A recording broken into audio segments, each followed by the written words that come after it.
welcome along to another episode of Sweet Tea and Coffee. This is big number 60. Yeah, Blake. it is. How does it feel? Like we've accomplished something great. 60 just feels like a great... I don't know. It's like you don't normally... So 60 Are we in is our golden years of... Yeah, I don't know. The golden years of the pod. I don't know. Listeners, you tell us what you think. We'll see. But it is number 60, and we're rolling and excited about this semester and the different stories you're going to hear. And I had a funny comment from a previous podcast I wanted to tell you about. Okay, yeah. So a friend of mine at the gym, shout out to Narrowway Fitness, said that they got pretty tickled listening to us. Tickled's what an old man thing to say. And now that's out there for the world to hear. Oh man, they got cracked up. There we go. They thought it was funny. There it is. That I don't know the last time I heard anybody say tickled. So I know. I watch too much Andy Griffith. That's the problem. That my language is from the Andy Griffith Show. Anyway, hope you forgive me. But anyway, they got cracked up. They laughed at us getting not even like 5 or 6 minutes in with David Cooey and then being completely speechless.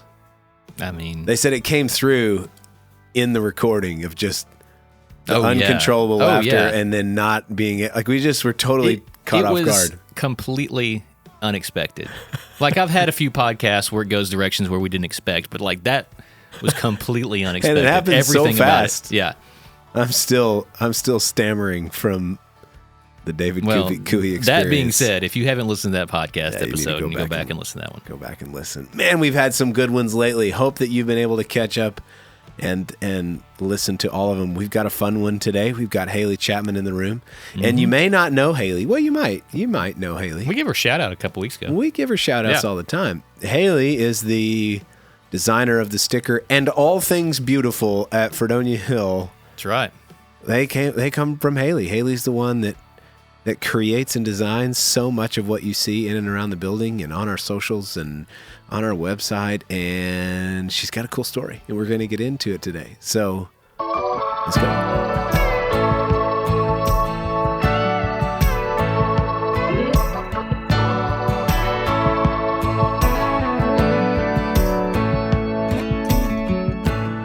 Okay, well, I said, welcome to episode 60. We've got Haley Chapman in the room, author of all things beautiful here at Fredonia Hill. She creates and designs and does so much here and has an interesting story by way of Jack in the Box that she gets to Fredonia Hill, which we'll get into. Just some fun little trivia about her. But the first thing we have to decide, and Haley's messing with us a little bit today. You're not at all, Blake. You're completely predictable with your gold peak. Gold peak. Yeah. I said Greenleaf on the last episode. It's been bothering me. This is like a editor retraction.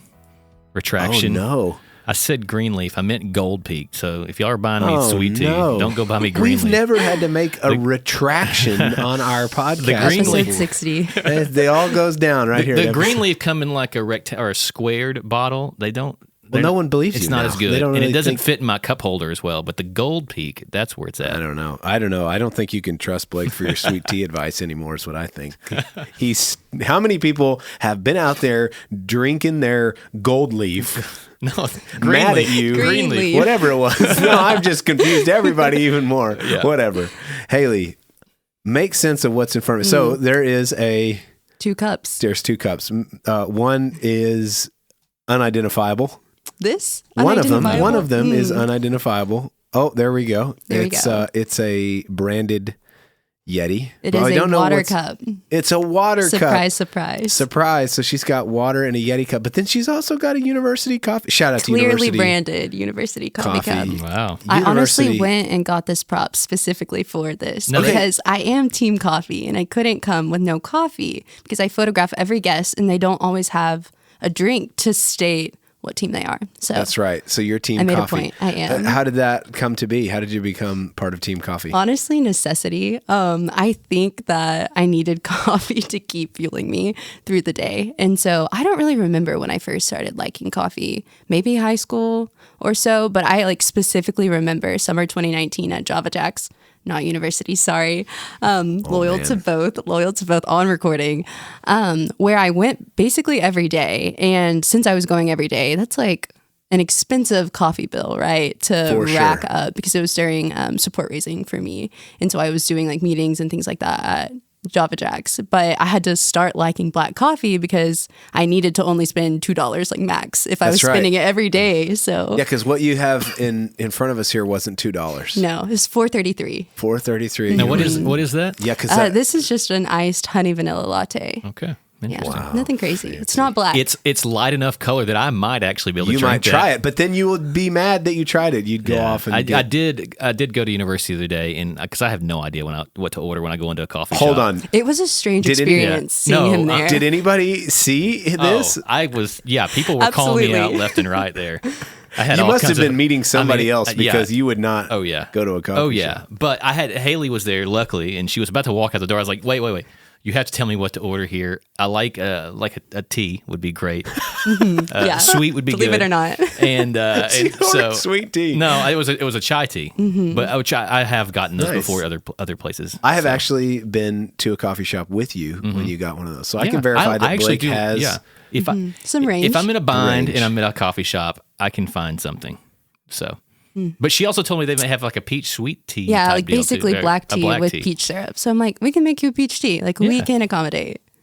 So I feel like we're just naming off the menu at University Coffee right now. Not sponsored. Those are the things that I would get if I were we there. did sponsor one time. Kind of sponsored. University gives anyway. Okay, now we're going off on our coffee for a long time. But Team Coffee, score one for Team Coffee. And somewhere I bet Haley interacted with West Texas. We won't ask her that, but maybe she did. Is that a nod? Is that an affirmative? Oh my goodness, this is so good. What another great guest that we have. Okay, so the other thing that we are going to have to get into, we'll get there later, but Haley is incredibly creative, and so I've got two creatives in the room, which is exciting, and I want to get into that a little bit. But first, how did you make it to the Piney Woods of East Texas? So a really easy, simple answer would be my grandpa grew up in Nacogdoches. So like he's been born here, lived on Appleby Sand when it was still a sand road, that kind of thing. Wow. Okay. Score one for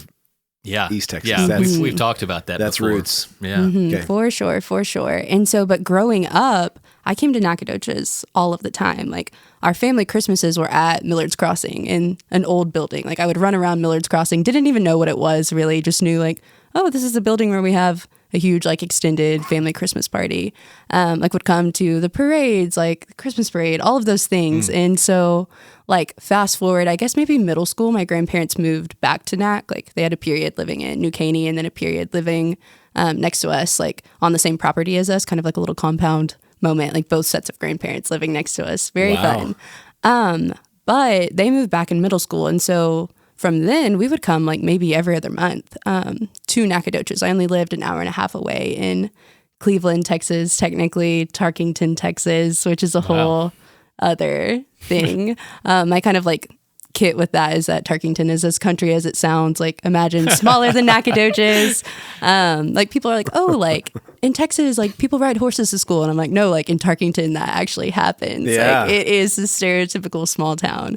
And so I was like, oh, I'm never going to go to SFA. I'm not going to. Well, because it was just so familiar? Like I go to NAC all the time. Like I'm not going to go to SFA. And so enter West Texas. Come on, this is great. Texas Tech. I don't want to get you excited because obviously Lubbock didn't win. It didn't win. But it was on the list. It was on the list. And so I think Lubbock like was 10 hours from like where Cleveland is. Like not a quick drive, It's 10 hours from everywhere. Basically. Oddly, it is oddly 10 hours from everywhere. Yes. How did that happen? And so I got like accepted to some program the summer before my senior year. That's called Camp Lead at Texas Tech. And imagine like almost a recruiting program, like how like D1 cool athletes feel being recruited and like brought out to Texas Tech is how I felt being brought out for this leadership camp. And so they like flew us out to Lubbock. Okay, now what? Okay, hold on. Now how did you get recruited for this? What was it that you were doing that? I think it was literally like academics, and which really isn't impressive because at my tiny school, like there's only 100 other kids. Like I'm not really Hey, first place is first place, okay? Exactly. I'll take it. And so, I just applied and they were like, oh, like, we'll accept you. Like, there's only like 100 spots at this camp. And I don't know. So that's kind of like the premise of the program.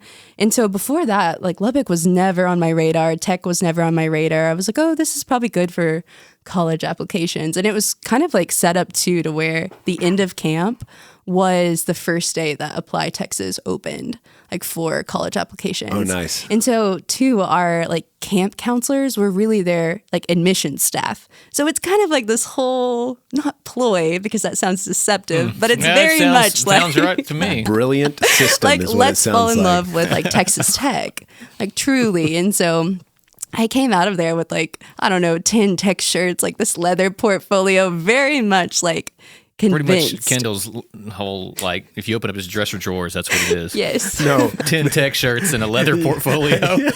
Yeah, but here's the deal. There's Tech did not come after me like that. Yeah. Let me just say, Tech painfully said, okay, fine, I guess you can come. Haley was recruited. I like that.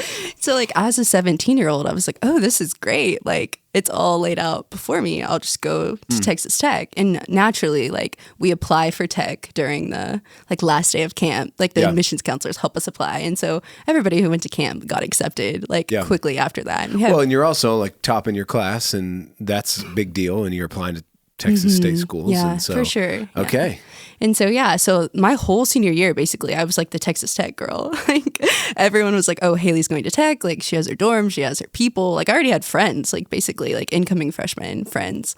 And then fast forward, it's spring break. I'm starting to kind of realize like, oh, I'm moving 10 hours away from home. Like I'm an only child. I know no one in West Texas, but I'm like willing to do it. Right. And one of my really close friends at the time, her mom was like, oh, like you need to go visit SFA because you want to be a speech pathologist, really big program at SFA. And like they don't have that at ETBU where she was going. And so I'm like, oh, we have some college days left. Like my family lives in NAC. Like my aunt and uncle live here also. Aunt works for the school, like at SFA.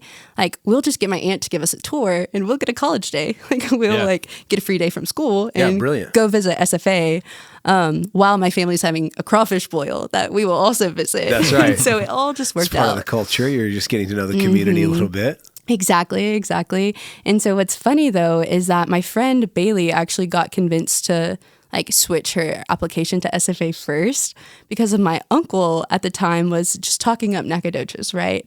And he was telling her like, man, there's this place called Macklemore's and they have fried macaroni and cheese. And there's this other place called Knack Burger and they have a burger that has donuts on the side. Oh, I remember those days. Straight to her. And she's like, man, like SFA is really pretty. Maybe I'll come here. And so then I sit there, we're like on a golf cart while all this is happening, like riding around my grandparents' house. And I'm like, well, maybe I'll come to SFA too. Like we could be roommates. I could do a donut burger. Exactly. And it was just way closer, only like an hour and a half from home. Yeah. Like my grandparents did live there. And so if I ever needed like cookies or someone to bring me to Clear Springs, like they're here. And I'm just like putting all the pieces together of like, this might be a good gig for me. Like maybe I should go to SFA where it's a smaller school, not as large. And that's kind of what happened there. Wow, crazy. Okay, so you started SFA, and what were you studying?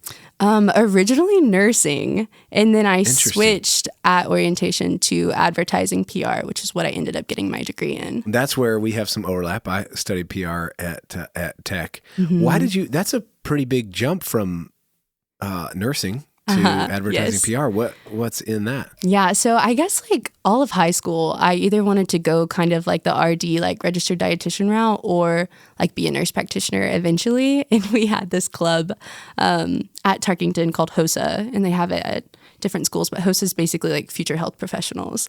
And so I was in that club for 2 years, like very invested, loved my health science teacher, like loved the healthcare field, like basically like totally.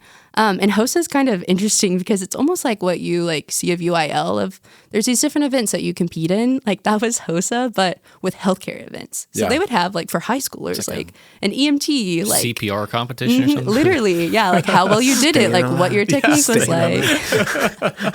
The BGs, shout out. That's funny. But yeah, so I like would compete in like medical terminology was one of the things I competed in. And I just loved it. Like I loved like the processes of the body, all of those things.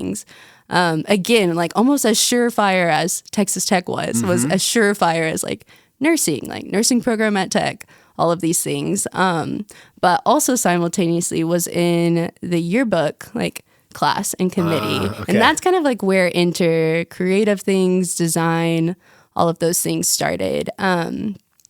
And loved yearbook, like invested a lot of my time in it as well. But I like kind of looked at my life senior year and I was like, oh, like if I had extra time, what would I want to give it to? Like, was it HOSA or was it yearbook? And like time and time again, it was like, oh, like I'm really invested in yearbook and I really care about like the final product of this book and like documenting memories and like capturing like these things. And so kind of at my orientation, I was like, oh, like, I don't know if I want to do nursing anymore. Like maybe I want to go like more of a design route, like how yearbook was, and just pursue that.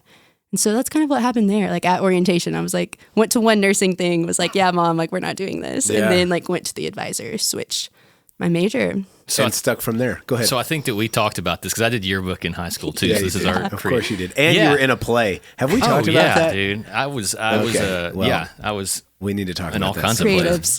Creatives. But so it was different though. Obviously, whenever I did yearbook, really, yeah, because we were talking about this. We actually had to develop film, you know, and like cut the pictures out, and then you paste them on this thing, and then you send this book off to a company, and they like reproduce it or whatever. But that's actually when I first got into like shooting photos. I'm not near what Haley is, but like I kind of got into that, and I would do it to get out of like doing the other events the students had to do. I would be the guy that was taking the pictures of it. So it's like we went to a pep rally and they were, you know, getting the students to act like fools. I was like, well, I'll just go over here and take a photo, you know, and just, you know, go to the basketball game. I'm not going to like sit there and cheer for the team, but I'll go take some photos of them. So that's how I got into that. There's okay. That. So you switch. I just, you know, for what it's worth, I think folks should pause and reflect on Blake. Yeah. And you may not have known that. Yeah. Photography. Yeah. It's good little. Hey, you said we got two creatives. I know. I want to hear the journey. It's so good. It's so good, but it's just wonderful. So that switch happens in your freshman year. Now, take us into another thing that we really like to hear people talk about on this podcast is their journey of faith. So we obviously start to get to know you during your time at SFA, and that's where our stories start to interact. Did you come to SFA as a Christian looking for a church? If so, kind of what was faith like as you grew up, and where were you as you started your time here at SFA? Just kind of where were you at in your journey with the Lord? So I came to know the Lord into my junior year of high school. Okay. And so kind of along the same vein of really small Texas town, like growing up, like never went to church, parents weren't believers, but if you would have asked me like, oh, do you believe in God? I would have said, yes, like everyone in Tarkington does. Yeah. It's like very, very heavy Bible Belt, right? Yeah.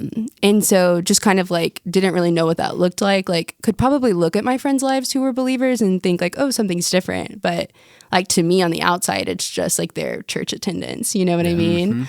And so this is kind of funny, and I'll share this just because it's so in line with like media now and like what I do now, which is really funny. But just like had a friend like start inviting me to church my junior year, and the whole time like it was in an art class like first period, and it was always like every Wednesday for youth group, like, oh, like Haley, like come to youth with me, and like my friend Mackenzie, she was one of my best friends, like someone I completely trusted, like knew like I could trust her, right? But still for some reason I was like, no, like I'm not showing up to that weird church event. Like you can't get me there. And like the reason why was because of pride. Like I didn't want to be ignorant. I was like, oh, like I'm 17. I'm a junior in high school. Thinking it's funny. Like I look back now, I'm like 17. I knew nothing, period. Anyways. Yeah.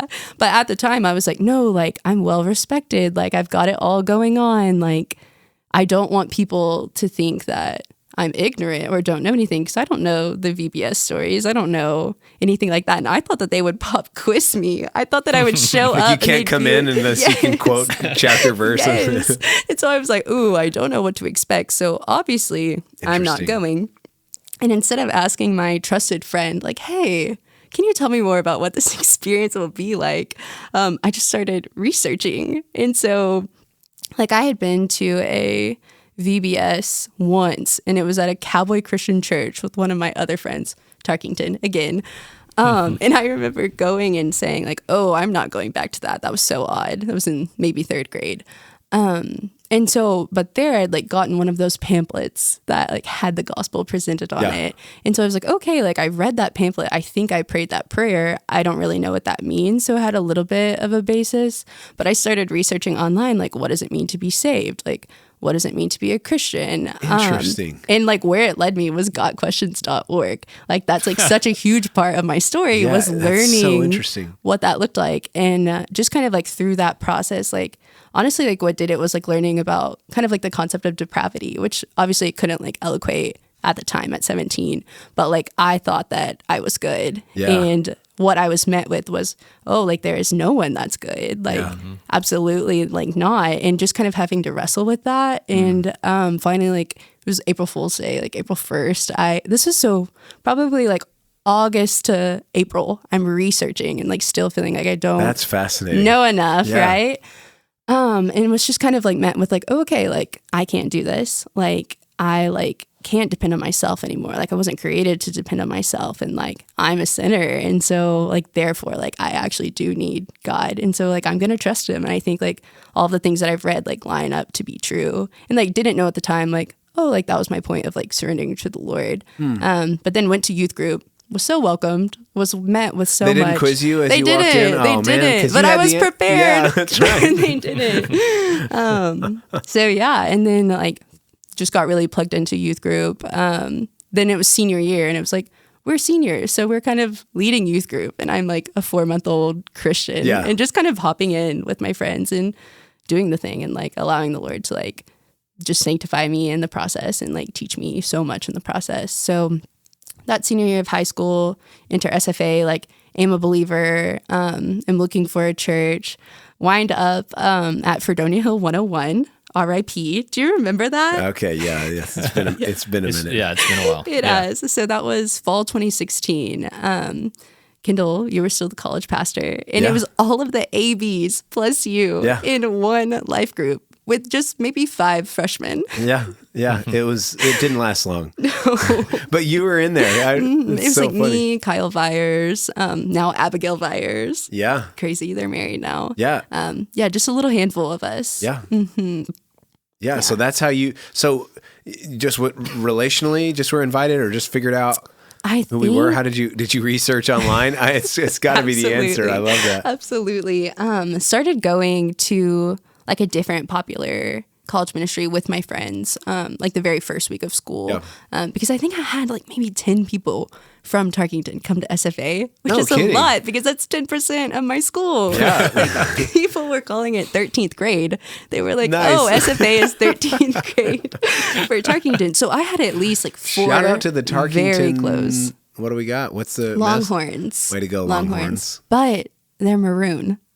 Interesting. Well, that's okay. They send they're their maroon people to Longhorns. SFA. They're very conflicted. They're very conflicted. Yeah, that's it's all right. At least they're sending them to the purple and white. That's good. Yes. Okay, so keep going. So you had 4 really here? close friends from youth group at that, like who came to SFA. So we were kind of already a little established friend group. Going to a different church, like going to all of their events, was like, man, like I don't really know if I have peace about this. Again, as like a 1-year believer, maybe, because I was like, the church we used to go to was Baptist. Yeah. Maybe I should at least try out a Baptist church. Yeah. And so I emailed the BSM and I said, hey, like I'm a freshman here.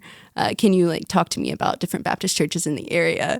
And it's funny because something along like the BSM's process, I got an email from Gary Davis, Jess Cunningham at the time, now Hill, and Madison Duty at 3 different times, all saying like, hey, we got your email. We'd love to talk with you.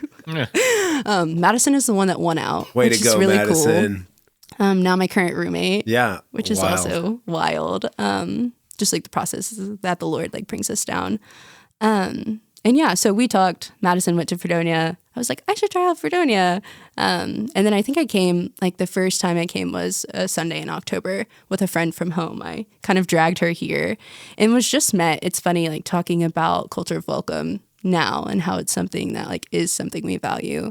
But like what stood out to me about Fredonia is that I went to Sunday school, and Zanisha came and sat next to me, like didn't know her from Adam. And she said, "Hey, new friend, I'm Zanisha. What's your name?" And I was like, "Wow, I'm Haley."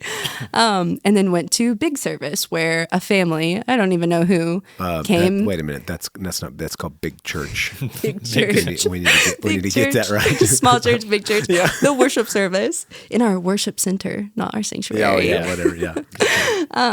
Another family like came and talked to us, greeted us, and then afterwards we're in that tiny small bathroom in the foyer because we don't know where the other bathrooms are. We don't know where anything is.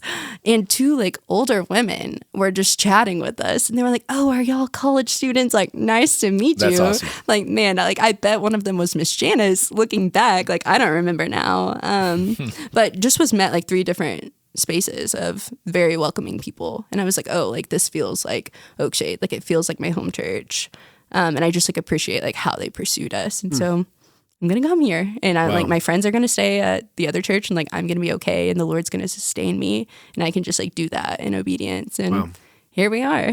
Okay, so but right in the beginning there, you're also and actually before we go there, so let's put a bookmark in the question about you discovering kind of this creative passion and design, and also at the same time really growing in your faith. I mean, you're still at this point, you would say, very baby Christian and just new in that. And those two journeys are happening simultaneously. I want to get back to that. But at the opener, I teased that, by way of Jack in the Box, you've never mentioned that, but that's Jack in the Box is a big part of your story. At least satisfy the listeners with your Jack in the Box history. Yeah. So my parents have worked for Jack in the Box all growing up.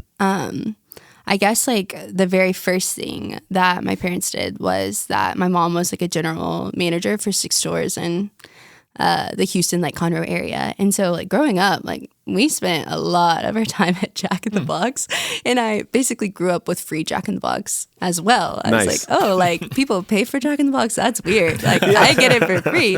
And like for dinner, like my mom's bringing home Jack in the Box. And I guess like too, where that intersects is at like the Nacogdoches Jack in the Box. Yeah, what happened with that one? I don't know, things I could say on the record. Oh, but yeah. Be basically careful. was one of the lowest performing Jack in the Boxes. Come on, Nacogdoches. Ever in Texas. That one in the Wendy's, they just didn't quite make it here in town. Yeah, doggone it. And so they tried like everything they could to revitalize Nacogdoches Jack in the Box. But even growing up, like just visiting Nac, we didn't go to Nacogdoches Jack in the Box. We were like, it's so bad. You were afraid of it?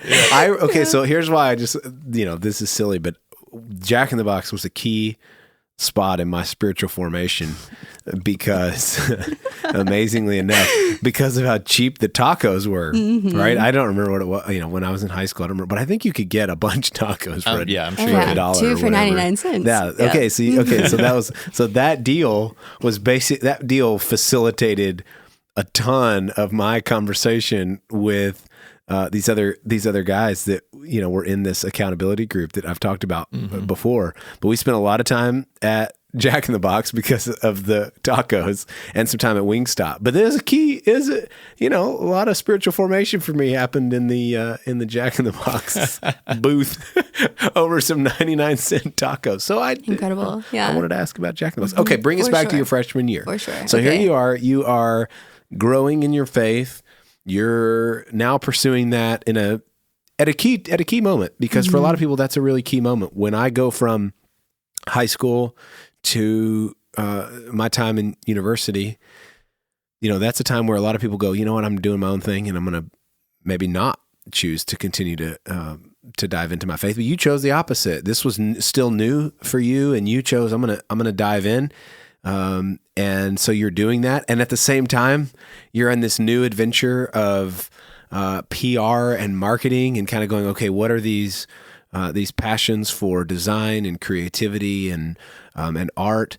So at what point do those start to overlap? At what point do you start to kind of wonder whether or not the way that God has created you and the passions that he's given you might actually be things that he wants to use for his glory and his kingdom? Was that something you were aware of in the beginning, or did that merge later on? Yeah, so I don't even know really if I was aware of it in the beginning. Like if you would have asked me during college what I thought I was going to do, I don't really know if I could articulate like what was next after college. It was more of like I'm just taking each year as it comes. And I knew like somewhere along the way, probably mid college, that I wanted to do something with storytelling and still didn't really know what that looked like. But I knew in my like more advanced advertising classes that I was not in it to sell shoes. Like I'm not in it to like just market in the sense of the word, like products. Like that was not for me. I was like, no, like people over products any day. And so that kind of led me more to the PR route than the advertising route per se. And advertising too was just a lot more metrics and performance and all of these things that I just really did not jive with. Yeah. And so PR, like when I learned more about it, was more about just like public good and more about the story behind a business and what that looked like. And so I was like, oh, okay, like I could see myself doing PR for like small businesses or PR for like the city of Nacogdoches, like something like way more in a local context, which is funny because I like think so much about Blake and like how he like just does storytelling in a local context. And it's like, no, like that's the same thing for me too. Like corporate stories are really hard to tell, but like when it's a person and I could see their face and connect their story way more into that. So that's kind of like what I was processing as I just get into that junior year, senior year, more like advanced time at SFA, upperclassmen courses, I guess you could say. And like in the midst of that too, I can't not mention that like just the process the Lord was taking me on with like working for Crew, because that was simultaneously happening my junior year, senior year too. So I think like that had a big part to play in that a little bit. And I guess I could like elaborate a little bit. But I was working in campus ministry, like specifically in Greek ministry, like at my sorority, which was a big part of my story too. Tridel, which I haven't talked about at all.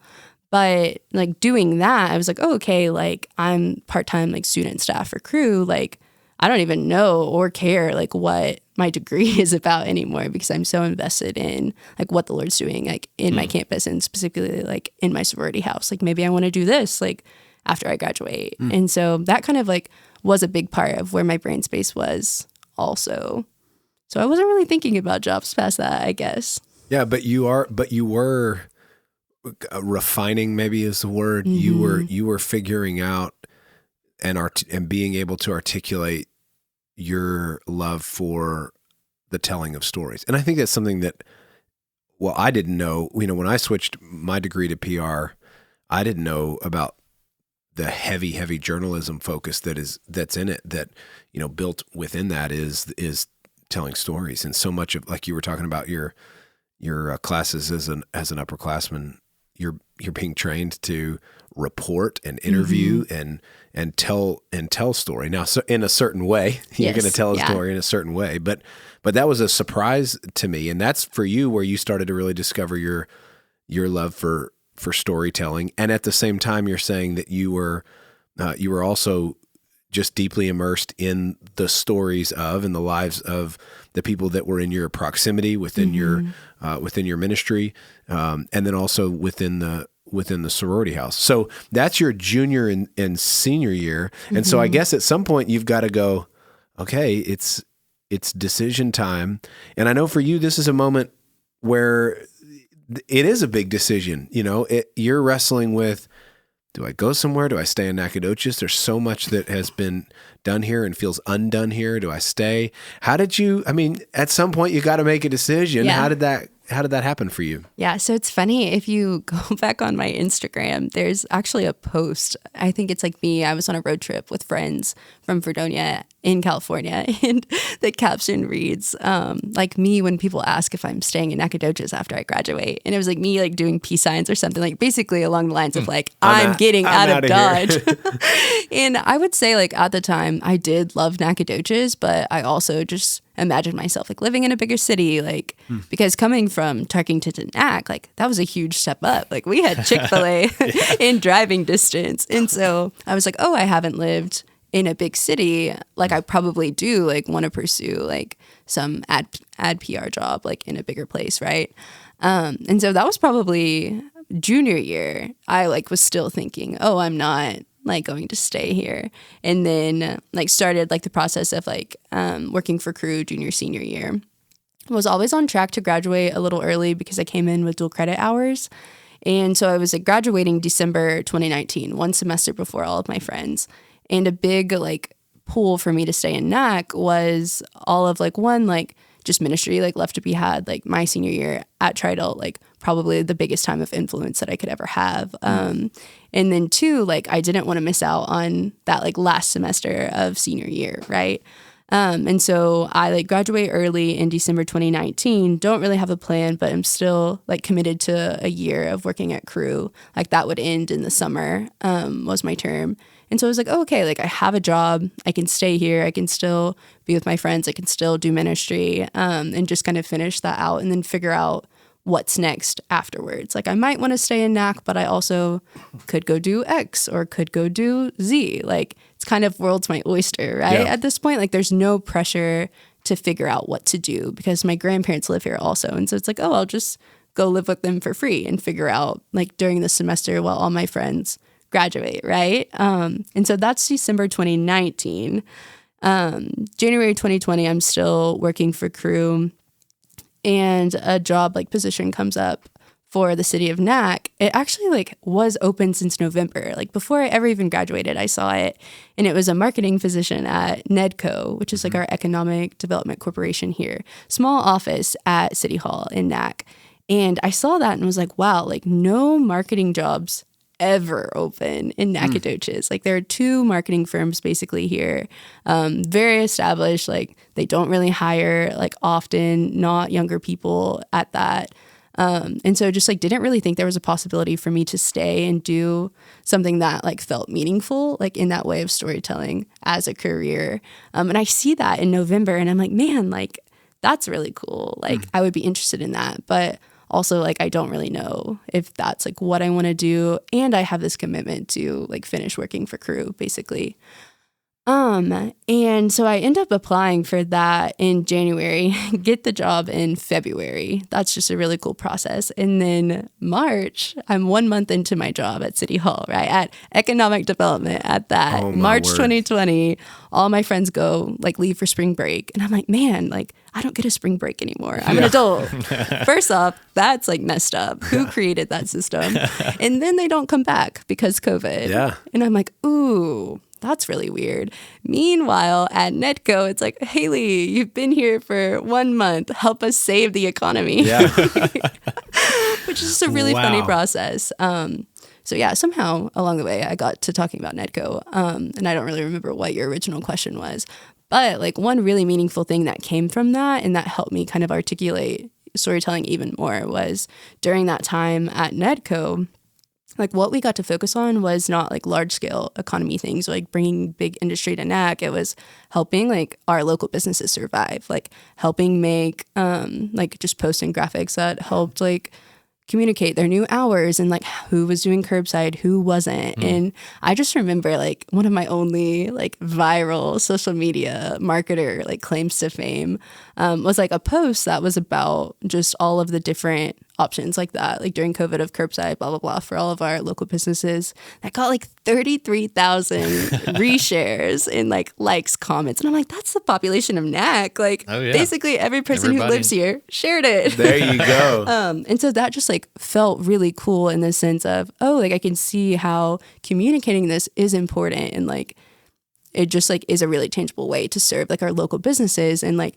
why I care is because I know like Brendan's face of Brendan's barbecue. And I like know like the woman who owns Dolly's and all of these other things. And like this matters to them. Like this is their livelihood. And so that's kind of like how I started to articulate like, oh, this is a lot more just close and central to what I care about is like the person behind the story and how do I serve them well in that by supporting what they do.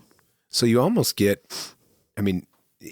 tricked into staying into Nacogdoches. I mean, you have this idea that you're going to go off and do something else. But I'm going to hang out a little bit longer. I'm going to take this job. You know, marketing doesn't pop up in Nacogdoches. So I'm going to take this job while my friends kind of continue to do their thing, finish up school. And COVID happens and it really seems to change. I mean, it locks you into that position for much longer term than maybe you had thought and locks you into Nacogdoches. at what point do you start to see, because now if we fast forward and just for the sake of time in the interview, let's just fast forward. So now you've done Nedco, you've helped University Coffee kind of tell their story, which is a really cool story about what the Lord is doing in and through that business. And now you work here, part-time here. You do a lot of part-time here and there things, and you work part-time here, and you're helping to share the story of what God is doing here in different people's lives. You're the one behind the camera taking pictures of people before they sit down and sit in your spot and do the podcast. So at some point you kind of say, okay, Lord, this passion, this desire, this skill that you have given me is also the lane that you've called me to run in this community. And this is a way, by exercising this skill and serving the church and the community in this way, I can glorify you in through this passion and this desire that I have. I think, and I don't know, Blake, maybe you want to jump in here too, is that I feel like that for certain skill sets, figuring out how do I use what God has given me in service of the church can be harder than others. And how do you come to realize storytelling is, this is what God's asked me to do? It's just help put on a platform the stories that he's telling in people's lives. How does that process take place? That's a good question. They're both looking at each other like, I don't know who wants to jump in. Stumbled into that whole thing.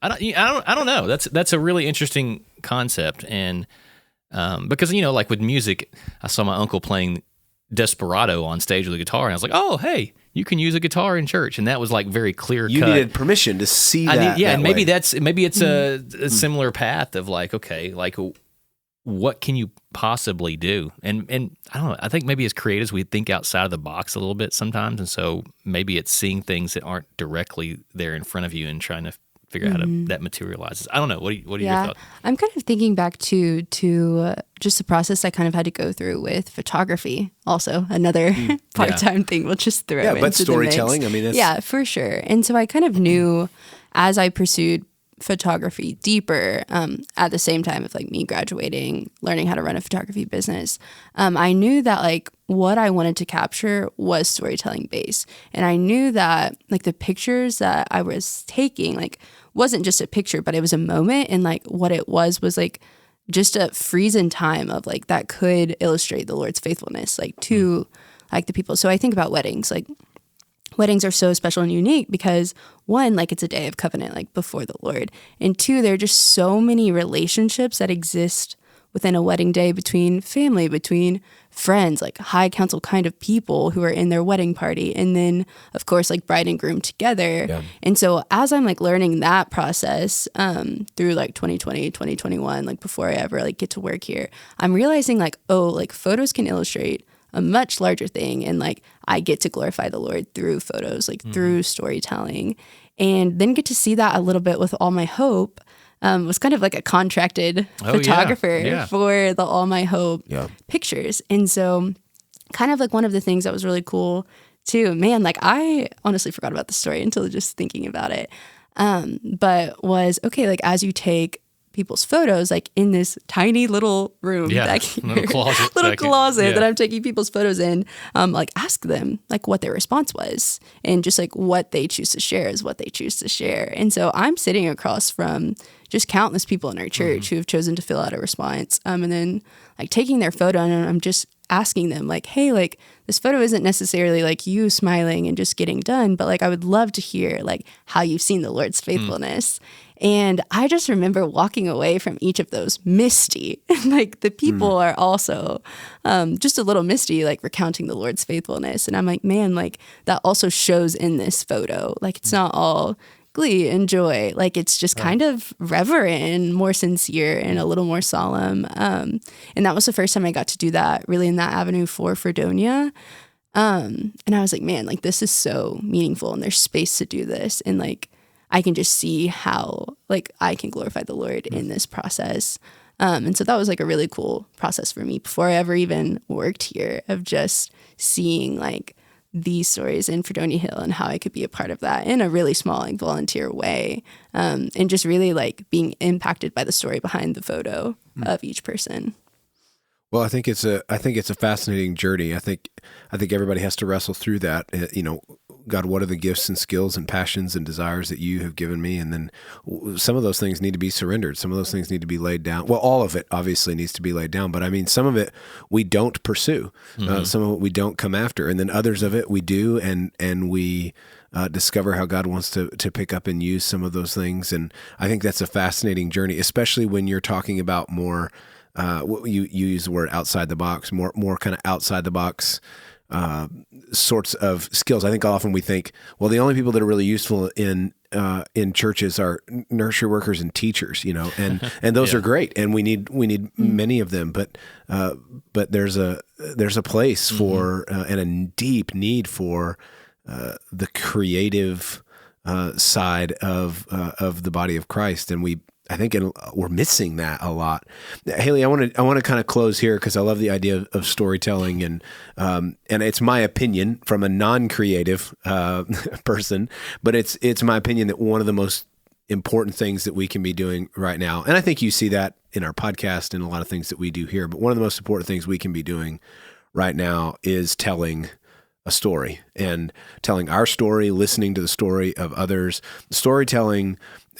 In a culture where there doesn't seem to be much storytelling, there just seems to be a lot of labeling and division and vitriol and all that comes with that. There doesn't seem to be a lot of space where we're getting into each other's lives in a real and authentic way and hearing each other's stories. And yet in Scripture, it's a huge value. Jesus wants to get into spent time in homes for the sake of story.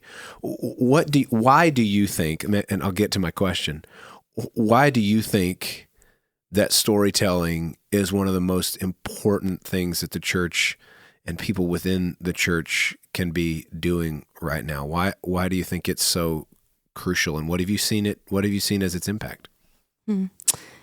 Gosh, I don't even know where to begin. But I guess just along the lines of, like, it's really cool to see how, again, like, stories of the Lord's faithfulness get to be transported via story, right? And so I even think about, like, as we're creating a new tagline for Sweet Tea and Coffee, like this podcast, like, what ends up being the tagline is, like, stories of God's faithfulness from Nacogdoches, Texas. And so just kind of, like, thinking through that, I guess, a little bit of, like, wow, like, stories, like, again, like, get to transport something, and, like, they get to be shared, like, from person to person across from each other. Like, we're, like, all sitting in the same room, like, sharing stories. And, like, those stories have the ability to just speak much of the Lord and make much of the Lord. And yeah, so that's kind of a super brief place that I guess I could, like, elaborate on a little bit. But yeah, stories are important. Do you have, this is probably a really unfair question. It's like, do people ever ask you, Blake, do you have a favorite song? No, I don't. But people ask me that. I was going to say, I'm sure people we just talked about that this morning. Yeah. Yeah. So I'm sure people ask you, Haley, do you have a favorite project or something? But close with this then, is there a time where, and you kind of just shared one, but is there a time where you being able to help and assist in somebody sharing their story where it really just struck you as, wow, this is really, really important? I think, like, a big one, and this is more of, like, a support project, and it was recent, so it's kind of a unfair answer. But, like, I think of, I always want to say songs and stories, and I literally made the poster, and I'm looking at it, stories and songs. But I just, like, think of, like, what that was for our church and what that looked like and how cool it was. And it's funny, like, I was talking about just, like, what longevity looks like with Erin Allen the other day. And she was telling me, she was like, man, like, that's so good. You need to talk about that in the podcast. And so when Blake asked me, like, oh, like, will you be on? I was like, true. Did Erin Allen, like, come and find you and hunt you down? You have been requested. We can't reveal our sources. And so just talking about, like, one, like, stories and longevity. like the reason why Stories and Songs was so cool was because it was 10 years of history and all of the people who intersected like in between that time, and then like just weaving the fabric of the story that the Lord's writing and like will continue to write at Fredonia Hill, right? And so just like what that event was really like special to just get to work on and like support and assist with.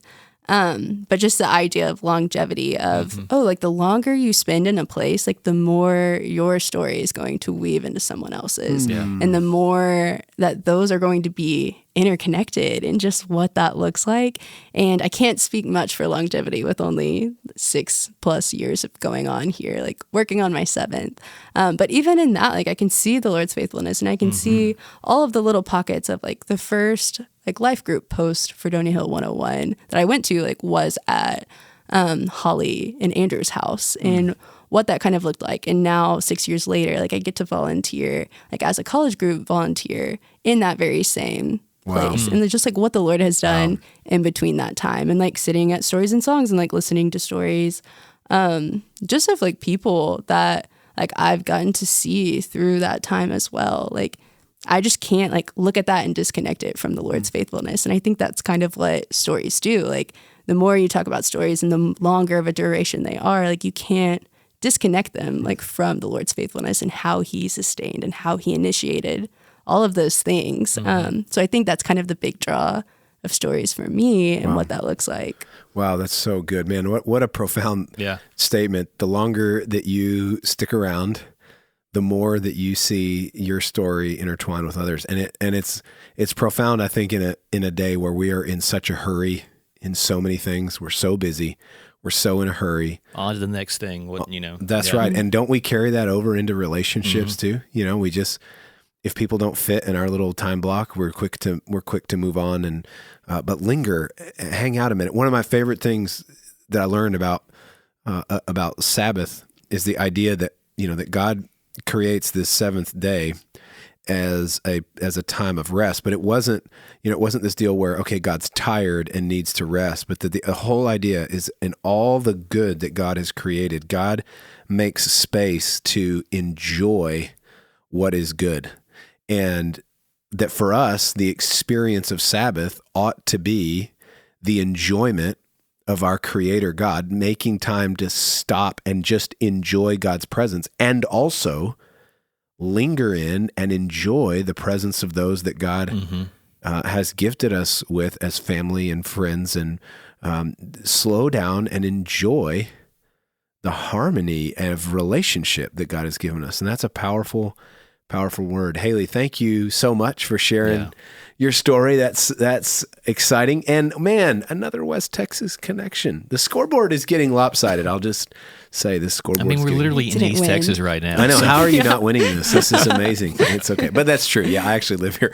So anyway, and I'm lingering. So that's fun. Haley, seriously, thank you. Hey, if you have any feedback for us, if you want to just give Haley a little shout out, and she mentioned lots of names today. Lots of you were mentioned. Yeah, there were a lot of shout outs. Lots of shout outs. I am a name today. dropper, I'm not going to lie. That's right. So we're a way to be a name dropper. But let us know how this has impacted you. We've got several more stories that we're going to be releasing over the course of this semester. And so stick around for future episodes. And as always, we just love your feedback. So don't hesitate on any of the episodes. Man, if you go back way back into the archive. This is 60, so you've got a lot of space to explore. But write in, let us know which episodes have impacted you. We'd love to hear from you, and excited to see you on episode number 61. Adios. Bye.